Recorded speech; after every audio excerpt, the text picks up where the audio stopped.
Ladies and gentlemen, the doors are now closed. Please take your seats. Thank you.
Ladies and gentlemen, as the meeting will begin shortly, all mobile devices must now be switched to silent mode.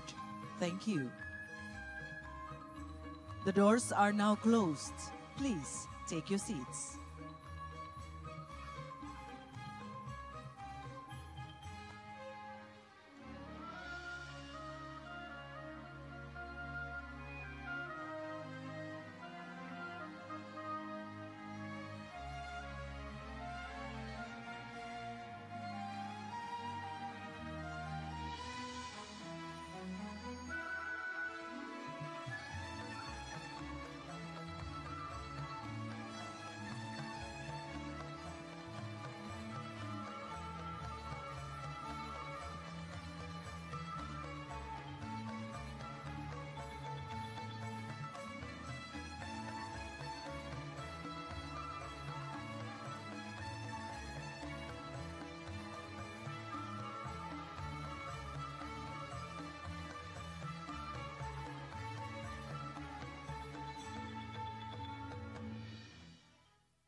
Ladies and gentlemen, once again, please take your seats as the meeting is about to begin. Your language channels are all listed on the headsets. All mobile devices must now be switched to silent mode. Thank you.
Ladies and gentlemen, the meeting is about to begin.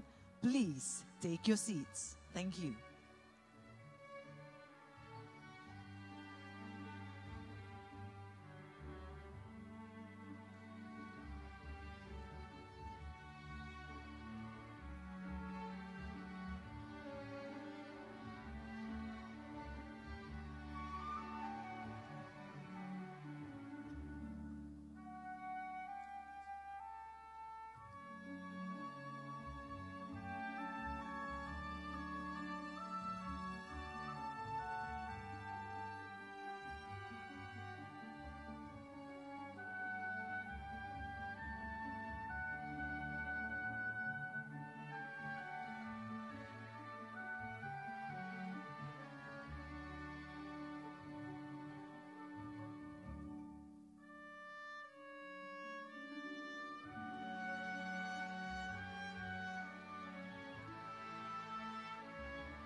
Ladies and gentlemen, please rise, announcing the entrance of the President of the Republic of Indonesia, His Excellency Joko Widodo, the Prime Minister of Cambodia, the Prime Minister of Laos PDR, the President of Myanmar, the Prime Minister of Vietnam, the annual meeting's chairman, the Managing Director of the International Monetary Fund, the President of the World Bank, the Secretary of the International Monetary Fund, and the Secretary of the World Bank.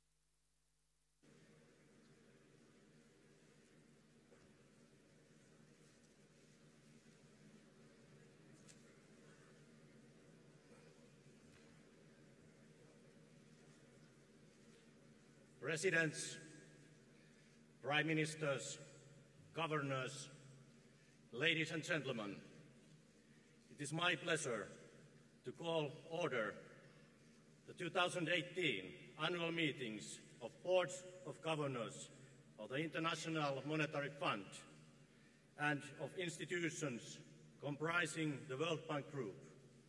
I welcome all governors representing all member countries. We are honored to have with us this morning so many heads of states, heads of governments, fellow governors, and distinguished guests. In particular, we are delighted to have among us His Excellency Joko Widodo of Indonesia and their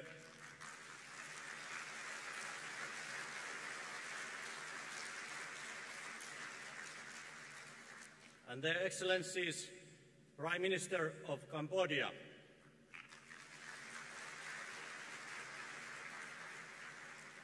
the Prime Minister of Laos PDR,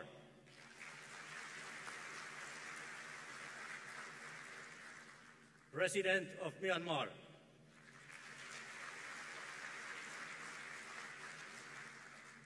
and the Prime Minister of Vietnam.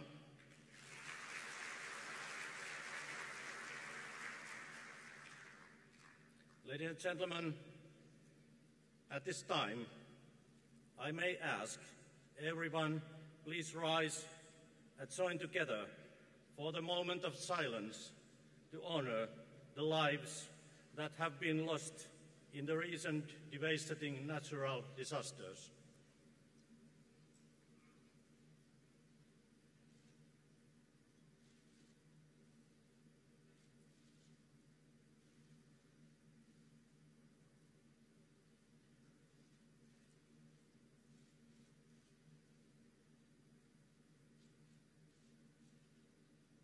Thank you.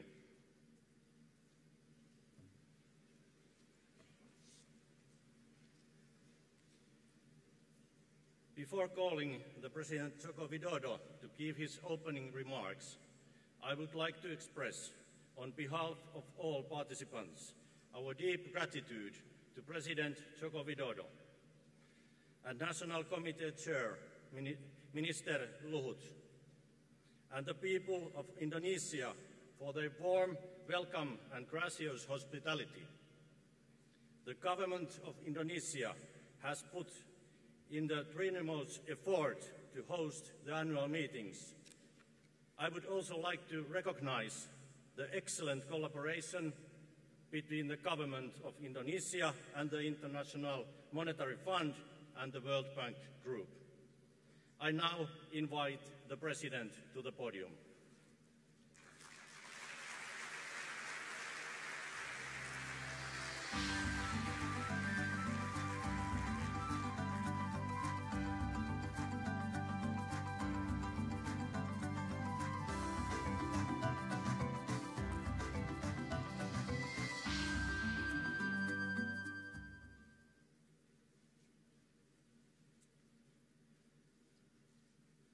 Yang saya hormati Kepala Negara Honorable heads of states dan Kepala Pemerintahan and yang heads hadir, of government,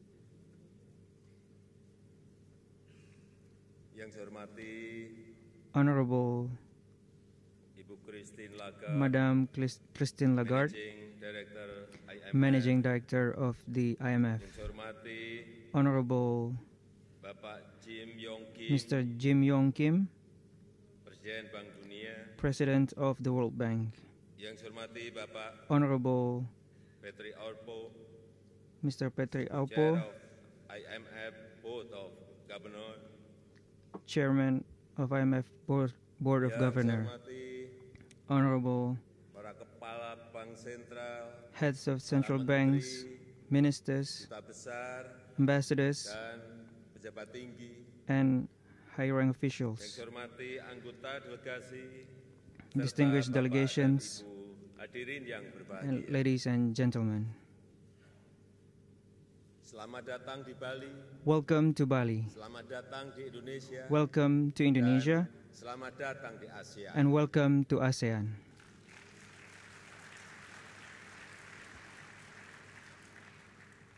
Bismillahirrahmanirrahim. In the name of God, Assalamualaikum the most compassionate, the most merciful. Assalamualaikum warahmatullahi wabarakatuh. Om Swastiastu.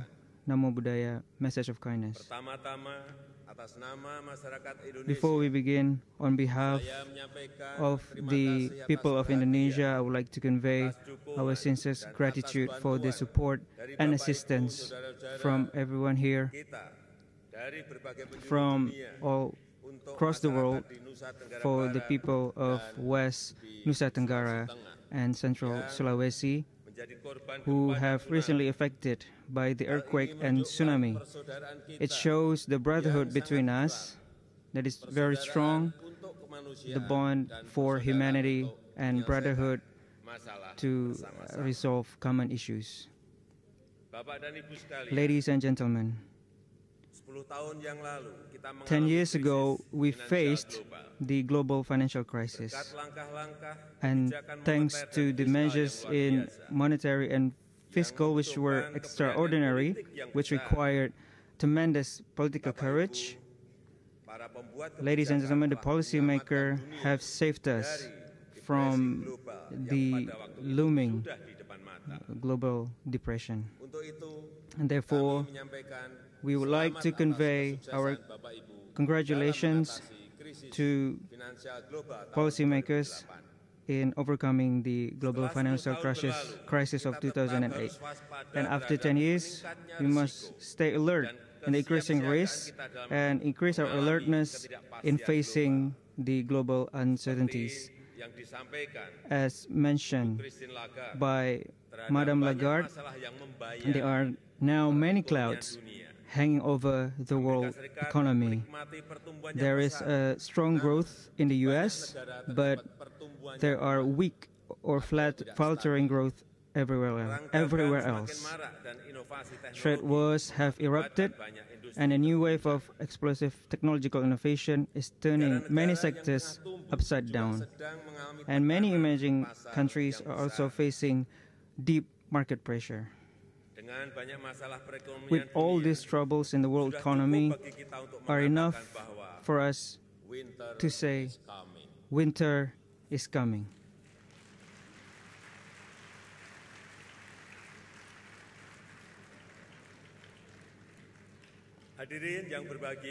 Ladies and gentlemen, for decades, the advanced economies have urged us, the developing economies, to open up and to embrace free trade and open finance. Globalization and the openness of economy has given room and give benefits for the advanced economies and the developing countries. Thanks to the assistance of leading economies, the developing economies today can contribute hugely to world economy. But lately, it feels like the relations among the major economies is becoming more and more like the Game of Thrones.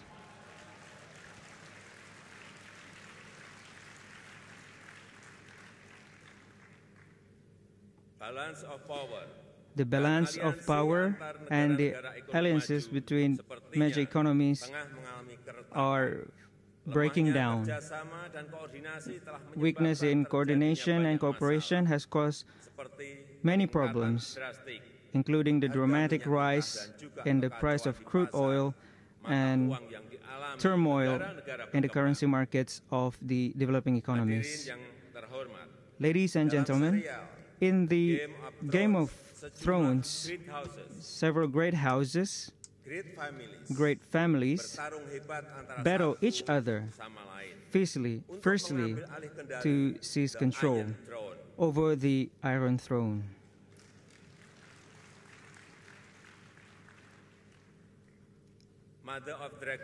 The Mother of Dragons explains the cycle of life. The contest for power among the great houses, she says, is like a great big wheel that turns when one great house is on top and another house is at the bottom. Then, in another time, another great house rises, bringing down the others. But what they forget is when the great houses are busy to fight each other, they fail to realize the upcoming threat from the north in the shape of an evil winter, which want to destroy the world with ice and destruction. With that threat, they finally realize that it's not important to sit on the Iron Throne, but it's the common power to defeat evil winter.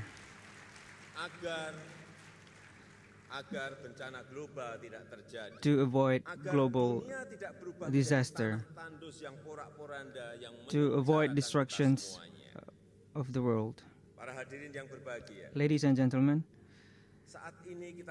the world is facing fast approaching global threats. Climate change intensifying, hurricanes and typhoons from the United States to the Philippines, and ocean plastic from around the world is infiltrating the food supply everywhere. Those global threats can only be faced if we work together. And only 5 days ago, in the Intergovernmental Panel for Climate Change, Mr. Antonio Guterres, Secretary General of the UN, reminded us strongly that the time is running out for us to act in a necessary scale to avoid world's destruction because of the uncontrollable climate change. We must increase annual investment by 400% on renewable energy, and therefore we must work together to face our lives. And therefore we must ask ourselves, is it the time for rivalry and competition? Once again, is it the right time for rivalries and competition?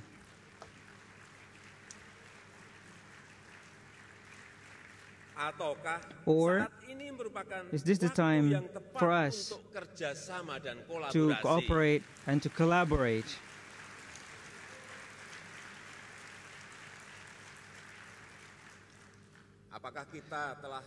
Are we so busy fighting each other and compete with each other that we fail to notice that there is an increasingly threatening threat in front of us?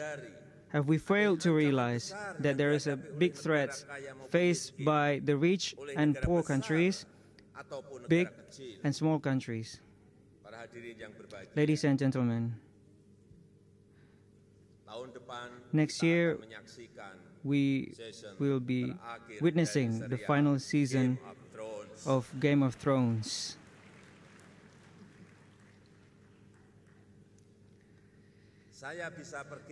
I can predict the ending of the show. I am certain that the series will end with a moral lesson that confrontation and collision impose a tragic price, not only those who are defeated, but also to those who are the winners.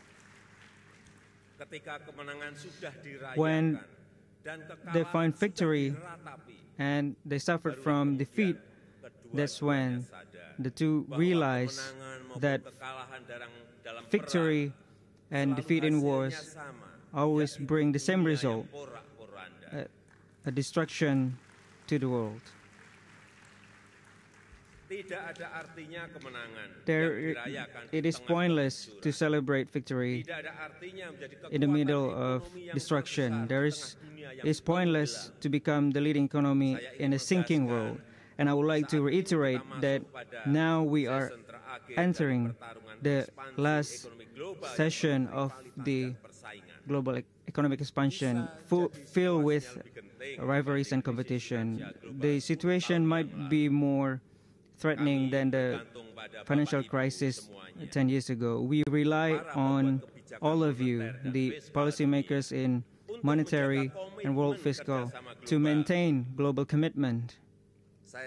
And I hope that you will contribute to encourage the world leaders to face this issue wisely. We need monetary and fiscal policies that can mitigate the effect of trade war and the uncertainties in the world market. And I sincerely hope this annual meeting will be productive, and I hope you can take energy and inspiration from the wonder nature of Bali and Indonesia.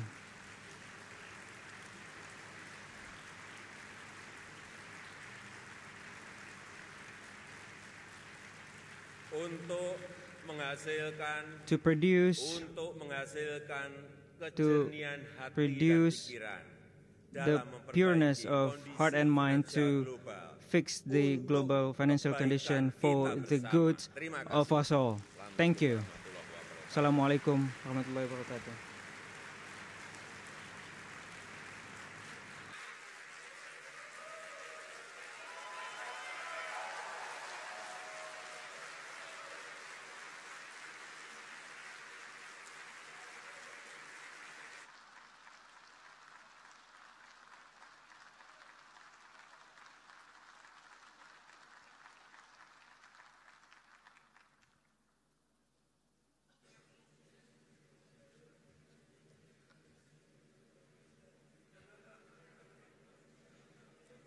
think we all are grateful for President Joko Widodo for his excellent speech, kind and encouraging words.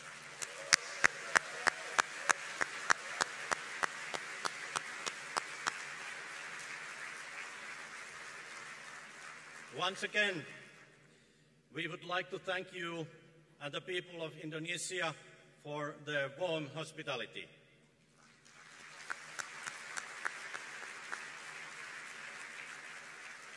I now ask all participants to stand and remain in their places while President Joko Widodo and ASEAN leaders are escorted from the plenary hall.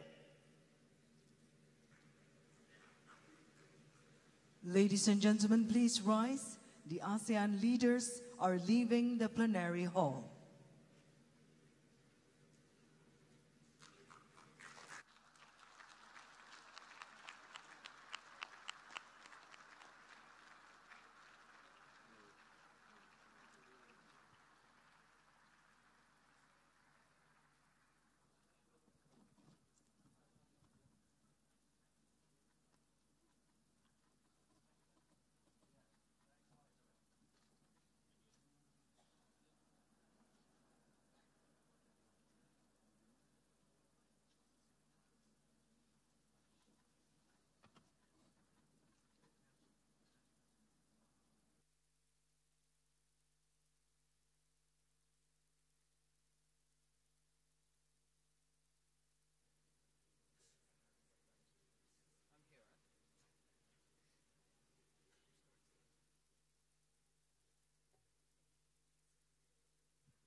It is customary in these meetings that to hear first from the chairman, and I shall proceed in the same way.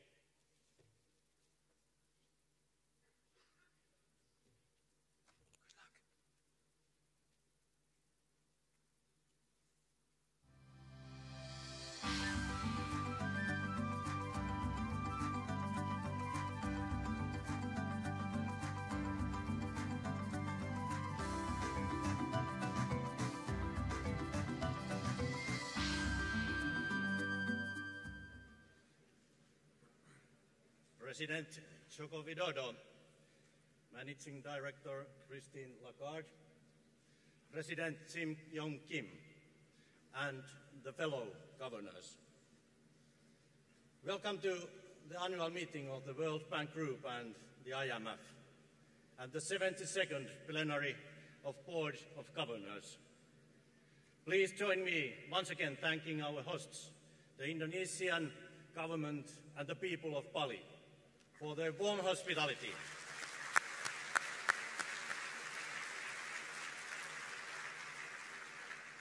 It is an honor for me and for Finland to chair this meeting.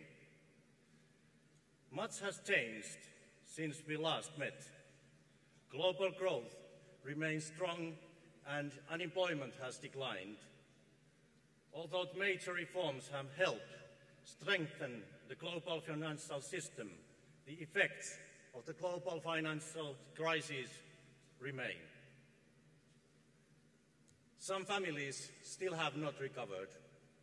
For many, globalization means unemployment, falling wages, and income inequality. This creates fertile ground for populism and polarization. In a world of declining trust and limited multilateral coordination, a recession could quickly turn into other crises. There is concern that robots could be the trigger. It is estimated that millions of jobs could be lost to artificial intelligence, which could hit middle to low-income workers the hardest. However, technology does not need to work against us. Managed fairly, the digital revolution has the potential to increase prosperity for all. My country, Finland, is an example of how this can be achieved. Finland has been an independent state for 100 years. Finland has made a remarkable economic journey from one of the poorest, most agrarian countries in Europe to one of the wealthiest in the world. How did we get there?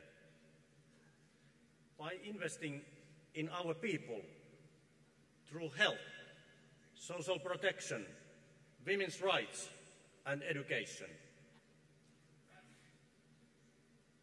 Our long-term objectives is to provide equal opportunities to high-quality education and training for all citizens. Finnish education policy is built on the principles of free education and lifelong learning.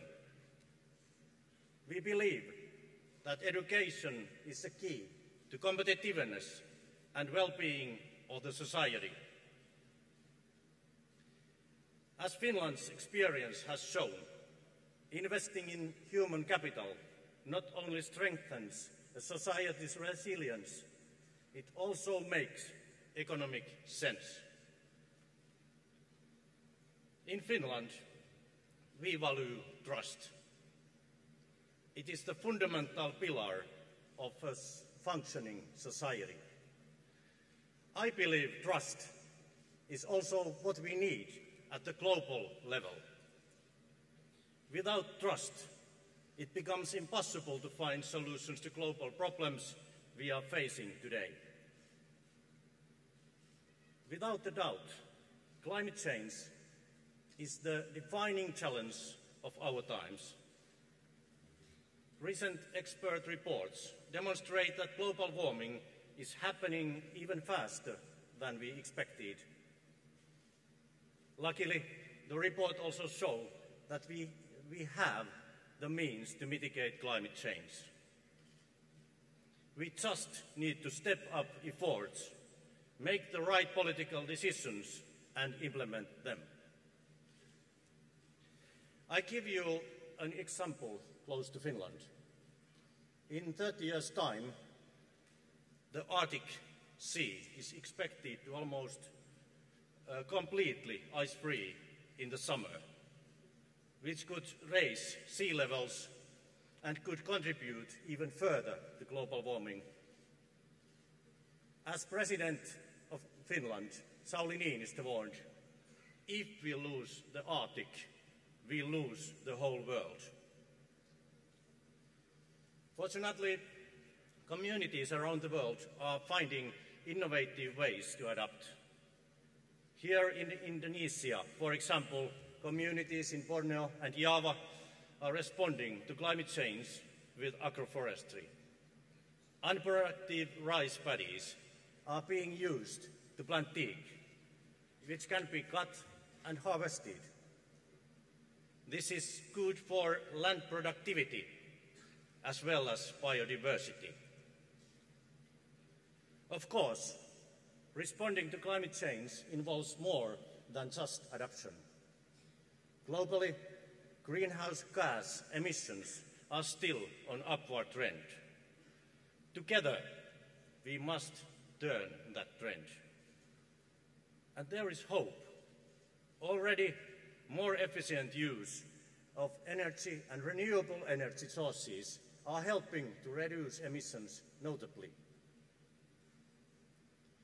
We should encourage green technologies and continued innovation, and we should discourage high-emission production technologies. However, historically countries have hesitated to take an action because of concerns about negative effects on growth. The Nordic experience shows that it is possible to reduce emissions and still have healthy economic growth. Well-designed climate and energy policies can mitigate climate change while also promoting sustainable economic growth and employment. As Minister of Finance, it is important to me that we are able to come up with concrete measures that are within the competence of the Ministry of Finance. I am very pleased that Finland has taken steps to incorporate sustainable development in our budget. As one of the first countries in the world, this demonstrates how we use taxpayers' money for advancing the sustainable development goals. The threat of climate change, however, cannot be solved by each nation working alone. Country-level actions need to be complemented by multilateral efforts.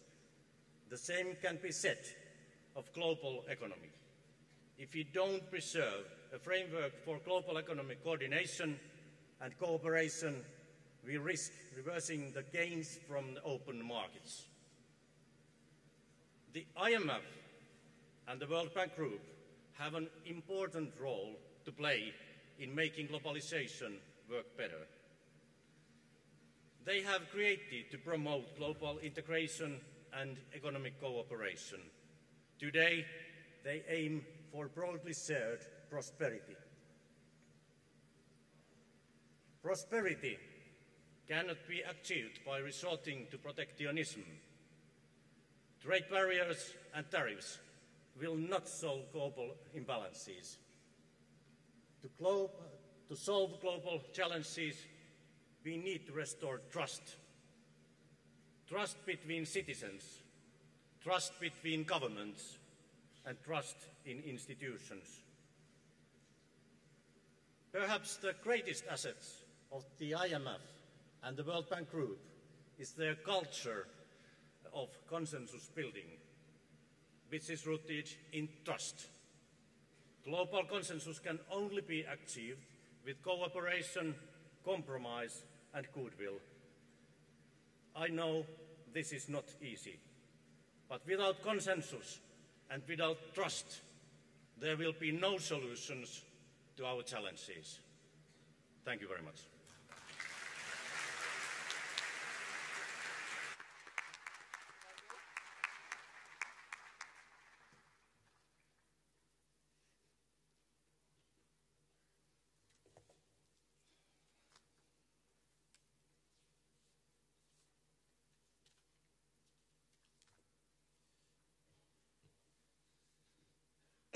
At this time, I would like to call the Managing Director of International Monetary Fund, Madame Lagarde, to address the governors.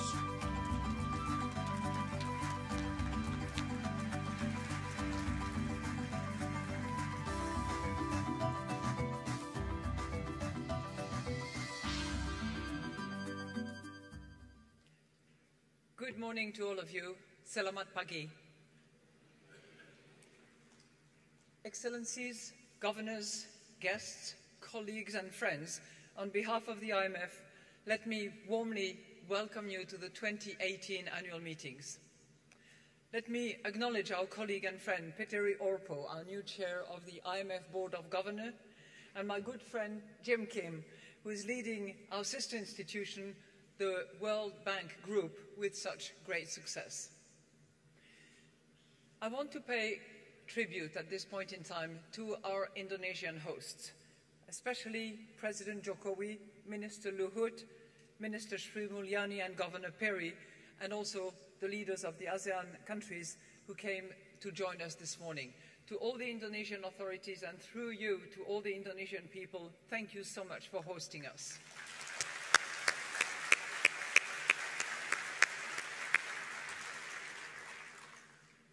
We are all aware of Indonesia's remarkable performance over the last generation, reducing poverty, raising income, and integrating rapidly within the global economy. In recent days, I have been incredibly impressed by Indonesia's courage and resilience in the face of the natural disasters that hit successively Lombok and Sulawesi. On behalf of the IMF, let me offer once again our sympathy and our condolences to those who have lost their loved ones. And you know what? Despite all that, while they were working so hard, day and night, to alleviate the suffering brought about by those tragedies, despite all that, they have continued to show everyone their kindness, their generosity, their hospitality, and that gracious spirit that is so well embodied in the smiles that you see all the time.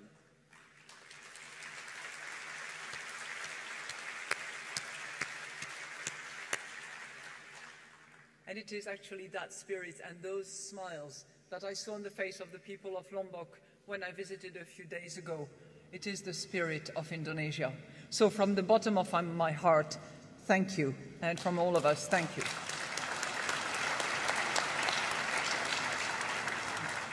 I was going to add thank you also to President Jokowi for raising the bar of excellence and conviction in delivering a speech. Wow.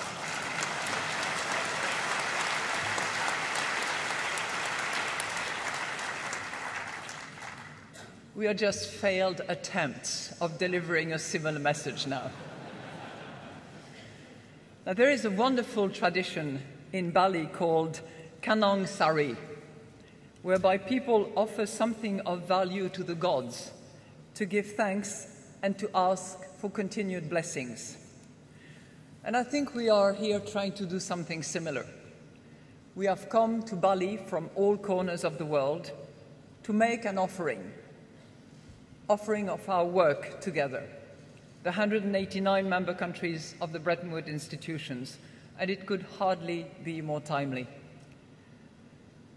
Yes, the global economy continues to grow strongly, but this growth is spread unevenly across regions and people, and it is plateauing. Some risks are beginning to materialize. Risks to the economic stability and prosperity, risks to the principles and institutions that underpin international cooperation, which has delivered so many benefits to so many people for so many years. Not so long ago, as President Jokowi reminded us, it was that very cooperation that helped bring the world back from the brink of the global financial crisis. And it continues in this region, in the ASEAN region, to bring about many benefits because of that cooperation. And that cooperative approach that is adopted by the ASEAN offers important lessons for now. Why is that?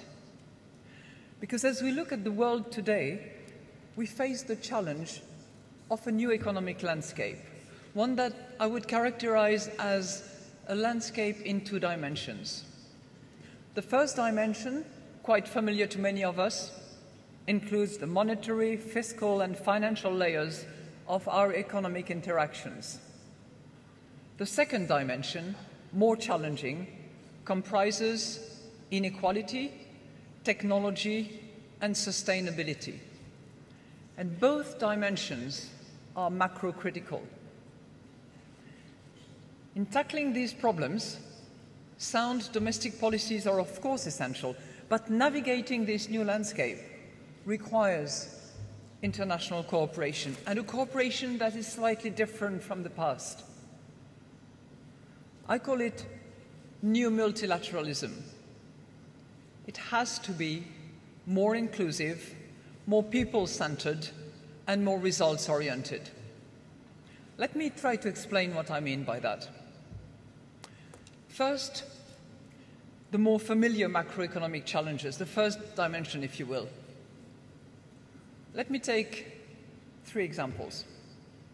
Think of trade, the very lifeblood of our economies. Even though trade cooperation has driven an unprecedented period of growth and prosperity over the last 70+ years, today it faces a backlash. partly because too many people have been left out. We estimate that escalation of current trade tensions could reduce global GDP by almost 1% over the next 2 years. Clearly, we need to de-escalate these disputes. But just as clearly, we need to reform the global trade system to make it even better, fairer, stronger, mutually beneficial to all nations and all people, and fit for the future. But that means fixing the system together, not tearing it apart. The same is true for global imbalances. We know that large current account deficits mirror large current account surpluses. So protecting economic stability requires that excess, deficit and surplus countries work in a cooperative way. The IMF's most recent external sector report underscored that very point. Third example, related challenge actually, rising vulnerability to debt. We noted recently that public and private debt has hit a record of $182 billion. That is 224% of global GDP, 60% more than what we had in 2007. Well, some people would argue that doesn't matter. It does matter. It does matter. And as financial conditions tighten as they will, the wind could shift, especially for the emerging markets, causing a reversal of capital flows, and this could easily accelerate and spill across borders with real actual impact on people. So to prevent this, countries' domestic policies need to be complemented by a global financial safety net. Some of the resources could come from regional financing arrangements, like the Chiang Mai Initiative, for instance. And they could come together with the institution that is so often called upon to help in tough times, the IMF. So ensuring that the fund has the needed resources requires international cooperation. It is solidarity, but it is also about self-interest. The principles of cooperation run through all of the fund's work. Lending, surveillance, capacity development. It runs through all the policy advice and support that we provide to you, our members. From financial regulatory reform to public debt transparency, from capital flow management to anti-money laundering. In today's hyper-connected world, no country can manage these issues alone. We need cooperation, and cooperation is in the fund's DNA. Let me now turn to the second dimension. Changing economic landscape, inequality, technology, sustainability. Those are not new issues. But what is new is that they're much more interwoven and fast-moving than ever. Responding to this dimension is vital for economic stability and prosperity. But again, responding effectively can only be done through cooperation. Let me take those two elements. Take inequality. The IMF research tells us that less inequality is associated with stronger, more sustainable growth. At the same time, excessive inequality is associated with marginalized people, damaged communities, and eroded trust. So no wonder people feel angry and disenfranchised. Tackling inequality will require partnership. It requires government, private sector, civil society working together to do what? Well, to eradicate the discrimination against women, to design the right labour market reforms, to strengthen education, training and social protection system, to include people, not exclude them, and prepare them for the future of those technological transformations. Let's take technology. We know that the digital revolution presents both great promise and great peril. Biotech, robotics, artificial intelligence, just to name a few. will create new industries, new jobs. But this transition will also disrupt and disenfranchise. So we must be attentive and preemptive on the effects on people. Fintech that we discussed yesterday and that President Jokowi certainly encouraged us to look at very carefully to identify the principles that should be identified as key for each of you when you draw your pieces of legislation. Fintech certainly has the potential to unleash economic dynamism, reduce poverty, especially by providing financial services to 1.7 billion people around the world who do not have access to banking services today. And it can do many more things. But it needs to be managed carefully to protect financial stability and safety. And since digital means global, this will require huge domestic efforts, but also multilateral cooperation. And I'm really encouraged that at these meetings, together with the World Bank, we were able to provide those 12 elements of the Bali FinTech agenda to help guide you in those endeavors. Let's take now sustainability. Addressing the increasing negative effects of climate change is a common priority and imperative that can only be met through common action. The same applies to the broader agenda of the Sustainable Development Goals, our common aspiration for a better world for all. We just recently, at the request of the UN Secretary General, estimated that the additional spending needed for low-income countries alone to achieve the SDGs in key sectors such as health, education, water, sanitation and infrastructure, that alone is about 520 billion per year by 2030. There is no way that that gap can be filled only by those countries alone. It will need them, it will need the private sector, it will need the international institutions, it will need the donors and the philanthropists as well.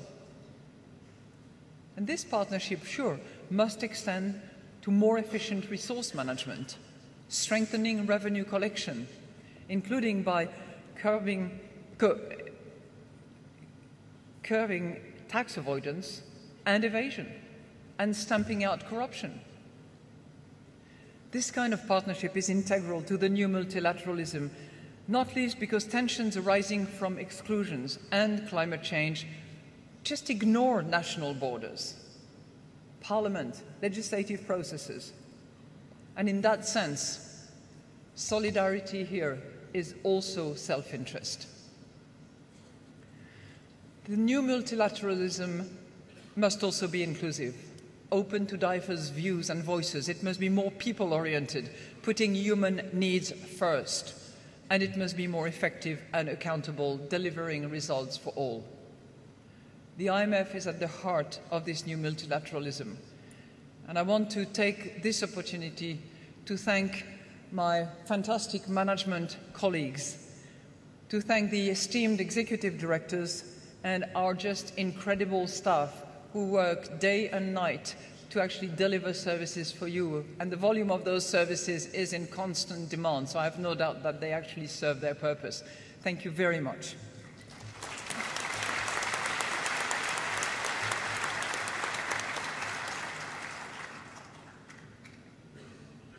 It's a bit unusual to do what I'm going to do now, but it's a way to recognize everybody's contribution. And I want to, on this occasion, say thank you to all those members of staff, World Bank and IMF, who have actually contributed a lot in the recent years and whose meeting in Bali is their last meeting. And I want to, in our team, particularly recognize, among others, our economic counselor who is retiring, Maury Opsfeld, who has been an intellectual leader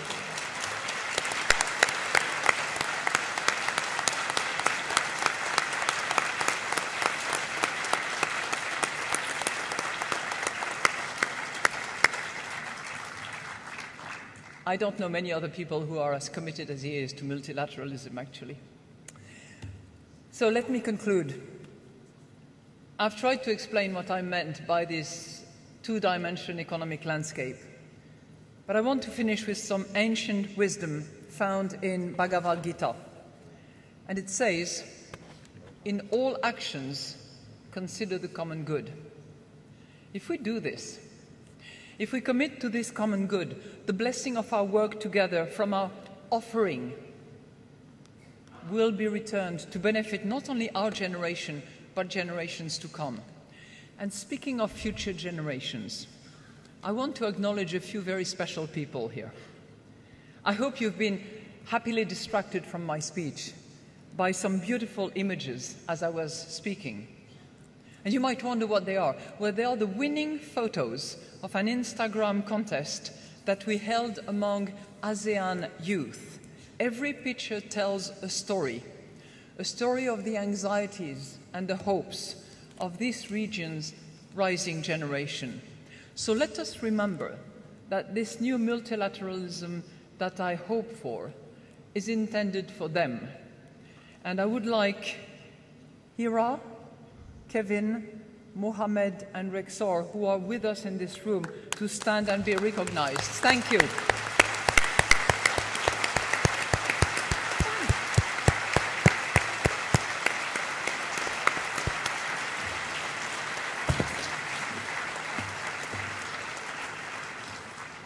Thank you, and terima kasih.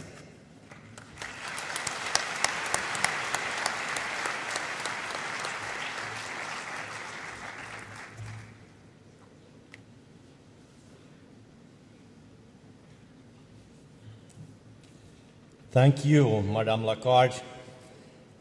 And at this time, I would like to call the President of the World Bank Group, Dr. Kim, to address the governors.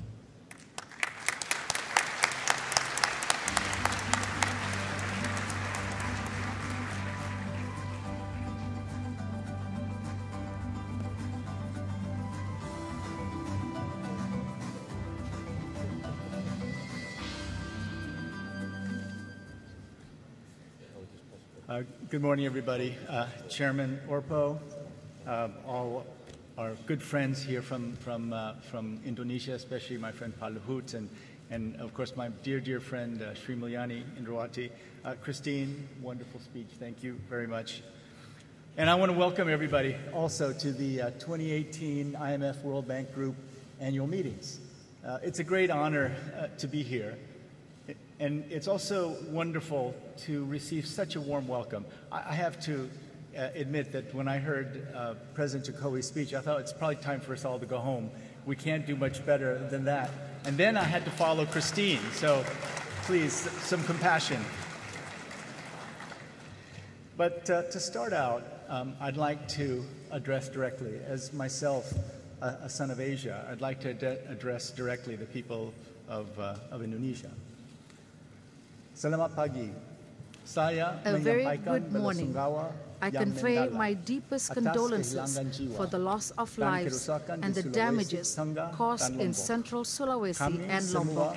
All of us from the World Bank Group will fully support the government and the people of Indonesia.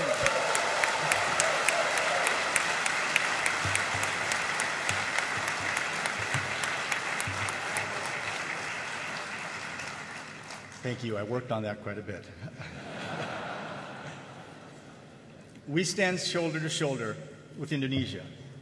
Indonesians are resilient and compassionate people, and they will rise from this challenge stronger than ever.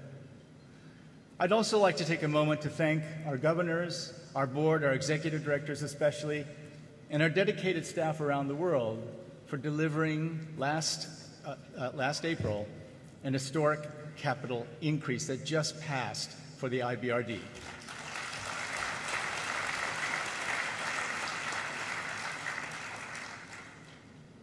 We want everyone to know that we take your confidence in us very, very seriously.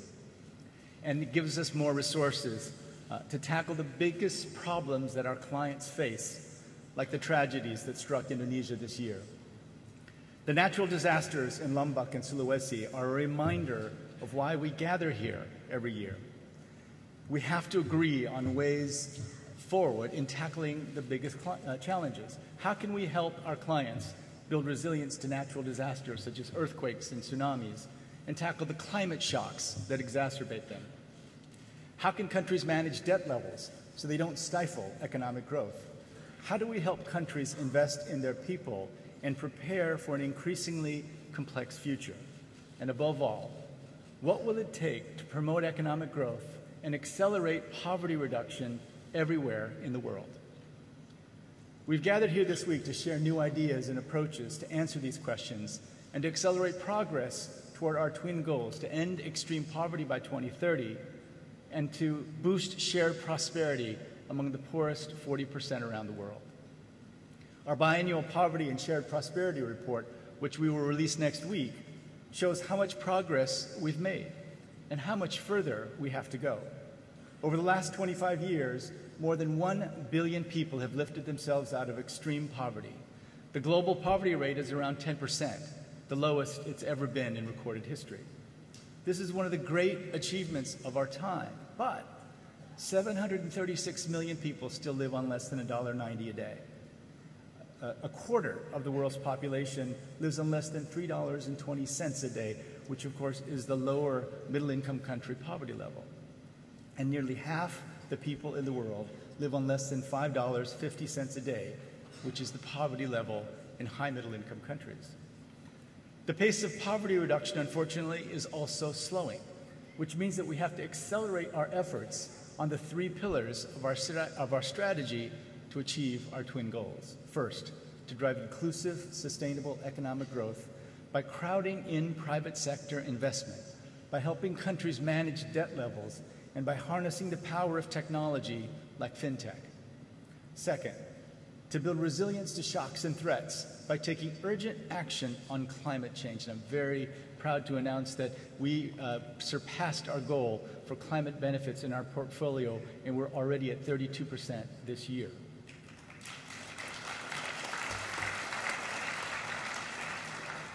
We have to also, as we've seen here in Indonesia, help our client countries share the risks and risks of disasters with the capital markets.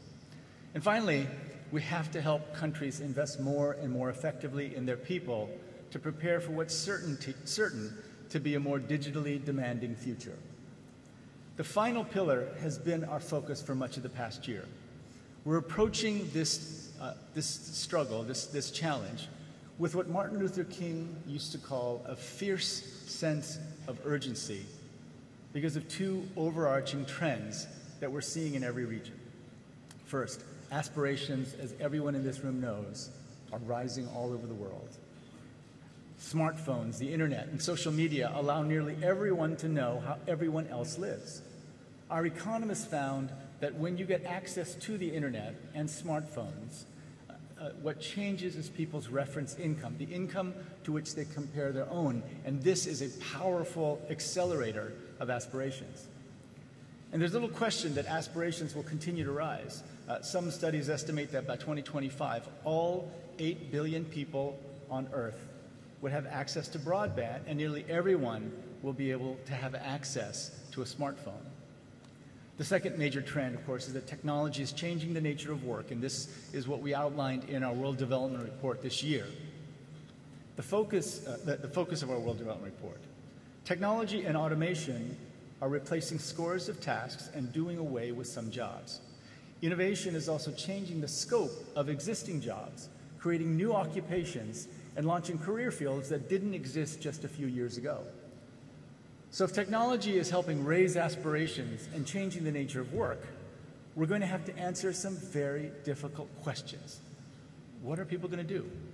How will they support their families? How will they reach their ambitions in an increasingly technologically complex world? The good news is that we know more than ever about how countries can prepare for this future. The key is making the right investments in people, ensuring that they accumulate the health, knowledge, and skills they need to realize their full potential.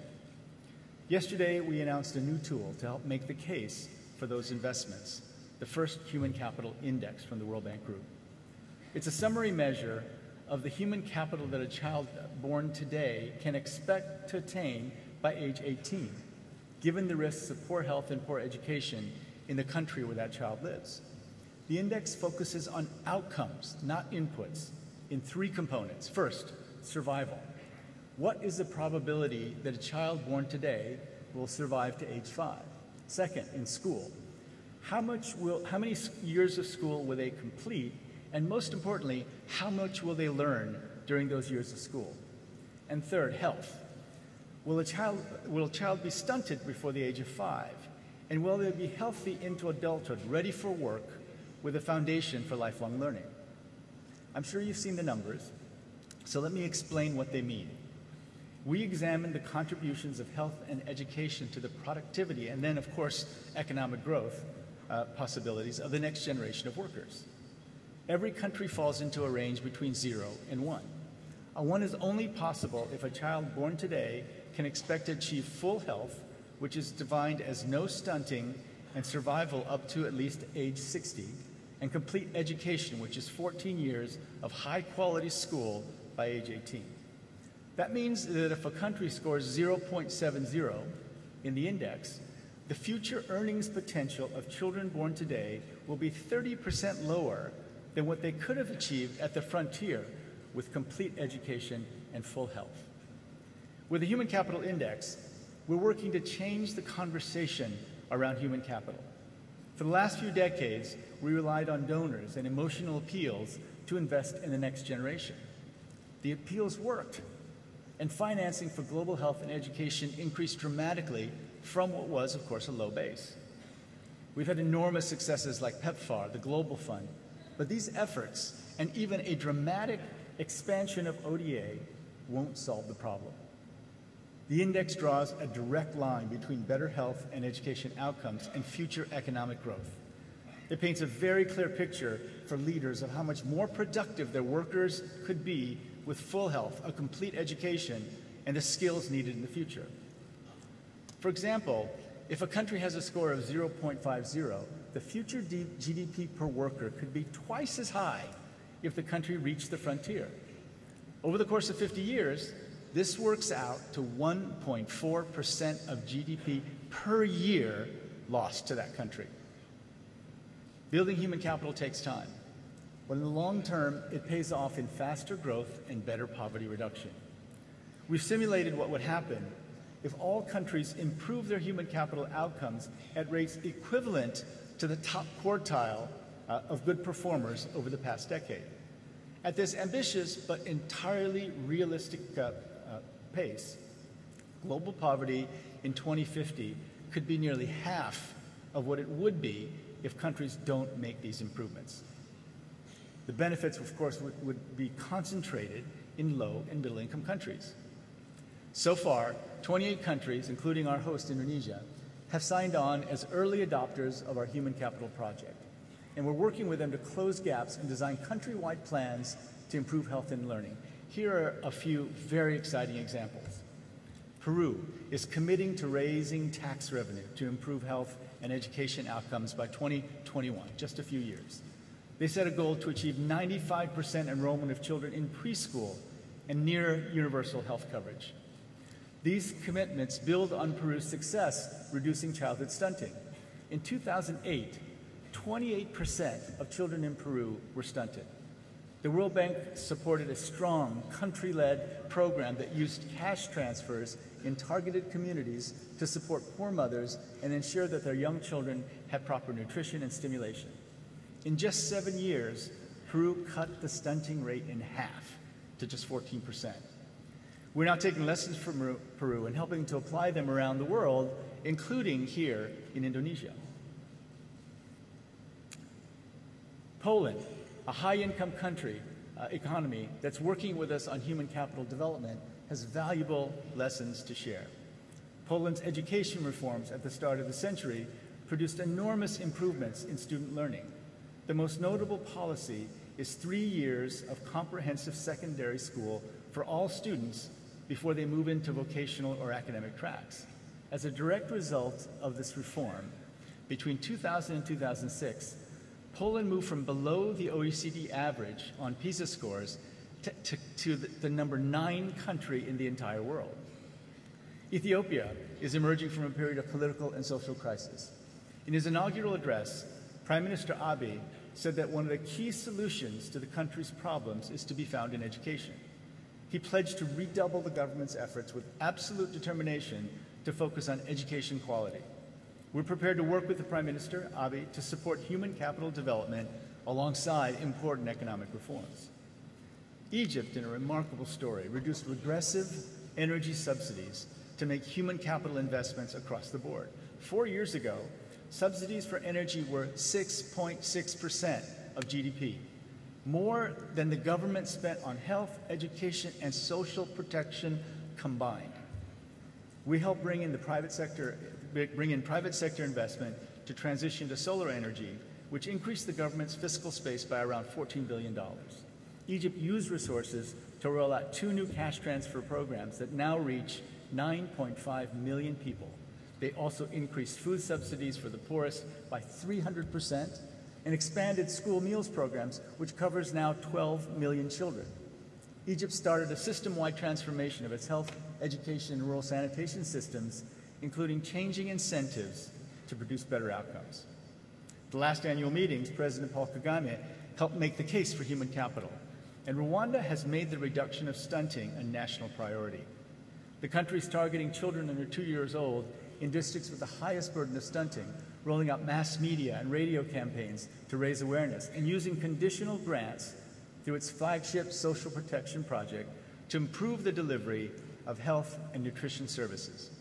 Rwanda is also strengthening its mechanisms to hold authorities accountable for results at all levels of government. Indonesia set ambitious targets for reducing stunting from 33% to 22% by 2022.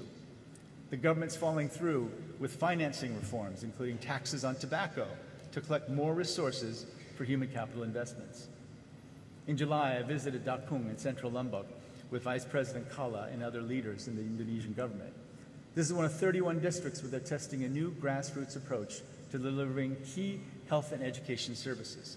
I visited with human development workers, measuring the growth of babies using length mats to measure the length of children.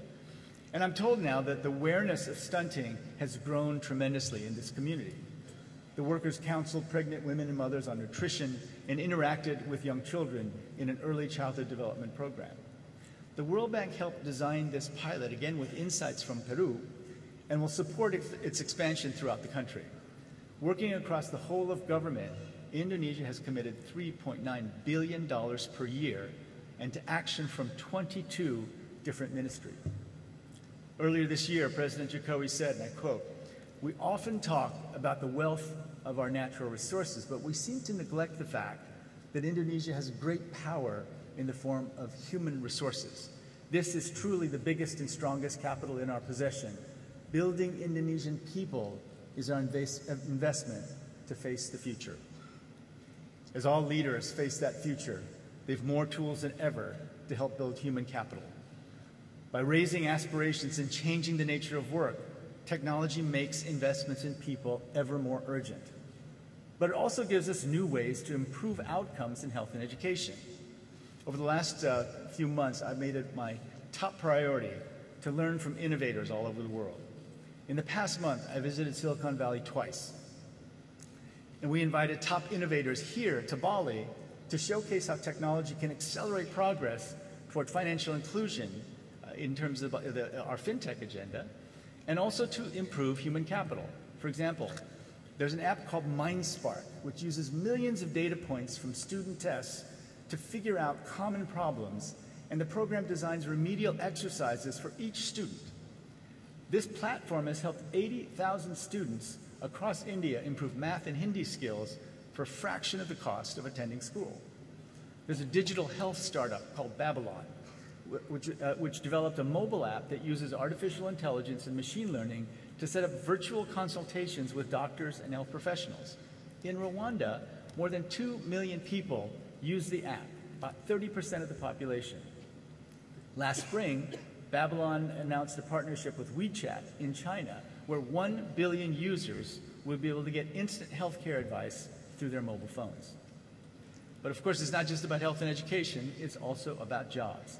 Today, we're announcing a new partnership with Stripe, who's here at our Innovation Fair, showcasing how their technology supports millions of entrepreneurs around the world. Together, we will survey entrepreneurs from over 100 countries to better understand from the ground up the legal, regulatory, and bureaucratic bottlenecks for companies doing digital business. And the policies, much more importantly, understand what the policies are that will help digital entrepreneurship thrive. We will eventually incorporate these insights into our Doing Business report. Even the top performing countries cannot let up in their efforts to build human capital.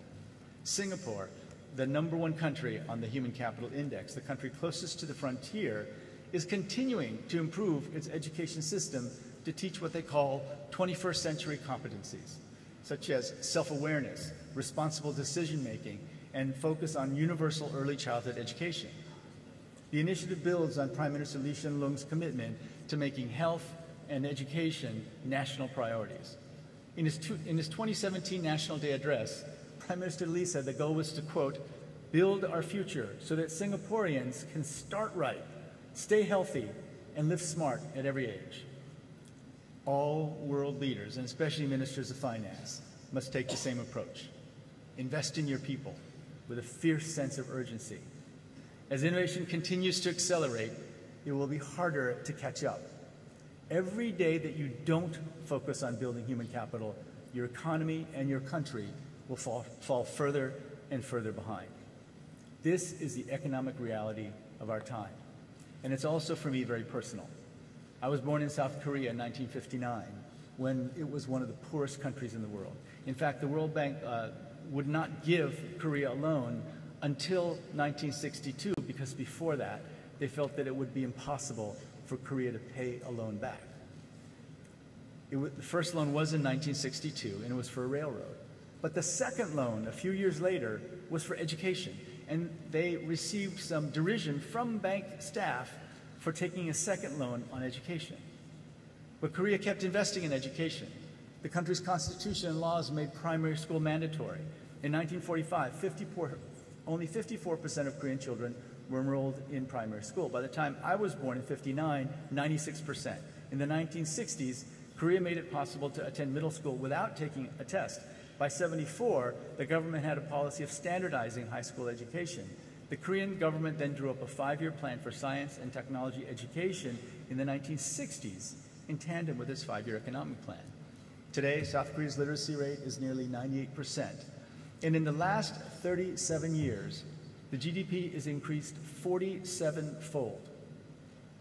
Investments in people can transform lives, livelihoods, and the trajectories of entire countries if they are made an urgent priority. Thank you.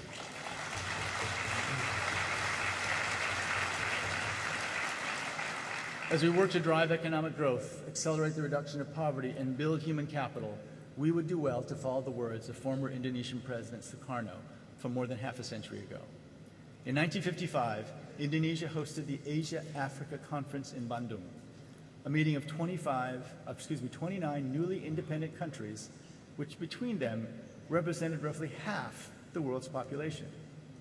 President Sukarno challenged the leaders not to be guided by fear, but instead, and I quote, be guided by hopes and determination, be guided by ideals, and yes, be guided by dreams. Our dream is a world free of poverty, and we've never been closer.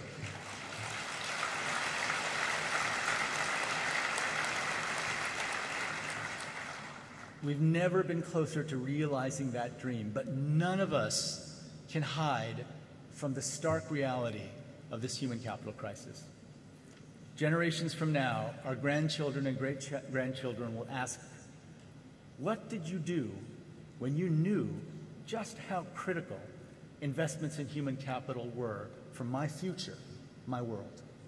What did you do when you found out that improving health and education could change billions of lives and the course of entire countries? Did you commit to ending childhood stunting?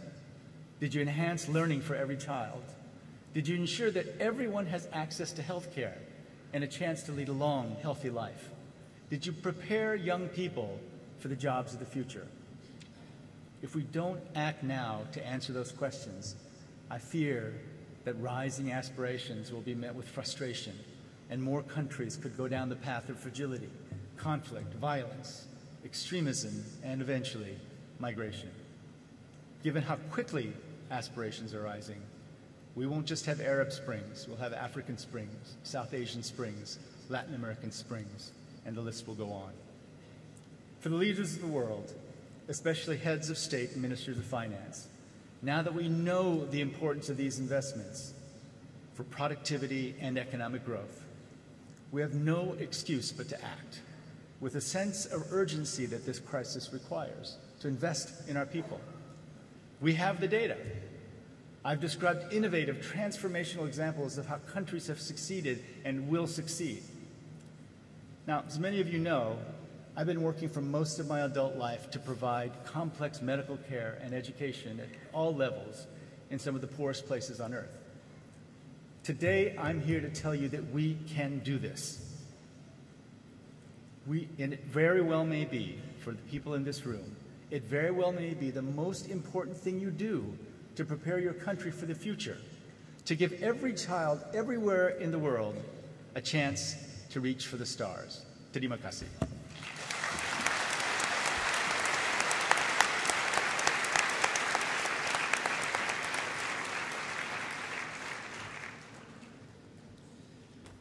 Thank you, Dr. Kim.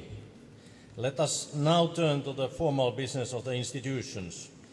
We have before us the reports and recommendations of Joint Procedures Committee.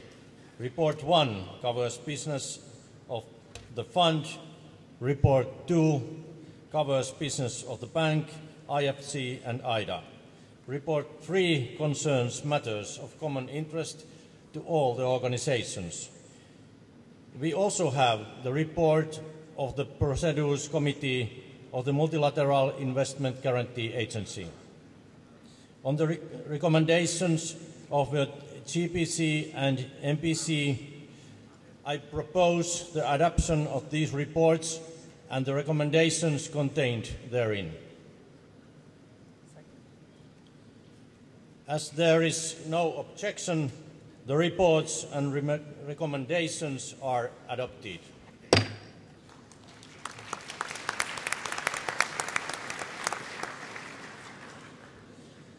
On matters related on the International Center of Settlement of Investment Disputes, I ask Dr. Kim, as chairman of ICSID's Administrative Council, to take the floor. Thank you very much, Chair. I'm honored to open this 52nd annual meeting of the ICSID Administrative Council. 2 weeks ago, ICSID held an extremely productive consultation with member states, which ultimately led to updated rules for investor-state dispute settlement. During this consultation, states expressed appreciation of ICSID's role in mobilizing private finance for development. For today, there are only 2 items on the ICSID agenda, which call for the adoption of resolutions by the Council to approve the 2018 ICSID annual report and to adopt the administrative budget for fiscal year 2019. The draft resolutions have been distributed to members. I propose that the draft resolutions on the ICSID 2018 annual report and the ICSID administrative budget for fiscal year 2019 be adopted. Without objection, the resolutions are adopted. I hereby adjourn the 2018 annual meeting of ICSID's Administrative Council. I thank Dr. Kim. Before adjourning this session, I propose that we resolve to record our appreciation to the host of the 2018 Bali meetings and to convey that the boards of governors of the International Monetary Fund and the World Bank Group express their sincere appreciation to the government of the people of Indonesia for this gracious and warm hospitality during these annual meetings, that they express particular appreciation to the governors and alternate governors for Indonesia and to their associates for the many contributions they made toward ensuring the success of the 2018 annual meetings. Without objection, we will record our declaration of appreciation.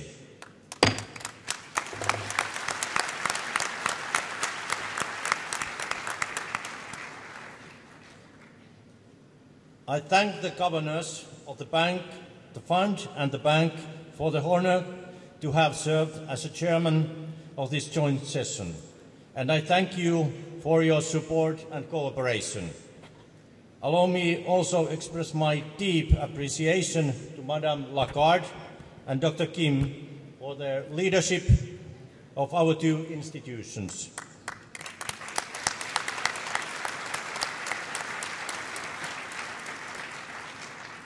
I also appreciate the commitment of the staff of the fund and the bank for carrying out the vital work of these institutions.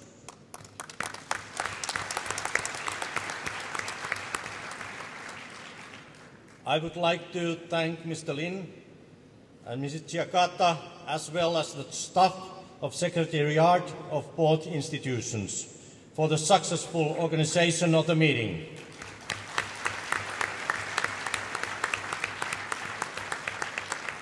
I would also like to thank the two vice chairmen, the governors for Ghana and Indonesia.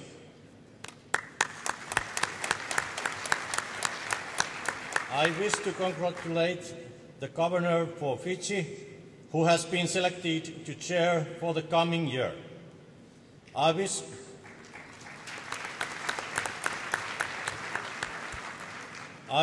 all the governors and delegates a fruitful and productive meetings period over the next few days and a safe journey home after the completion of your work.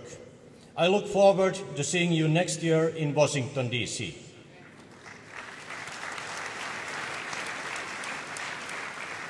I hereby adjourn this meeting of the 2018 annual meetings of the Boards of Governors of the IMF and the IBRD, IDA, IFC and MIGA.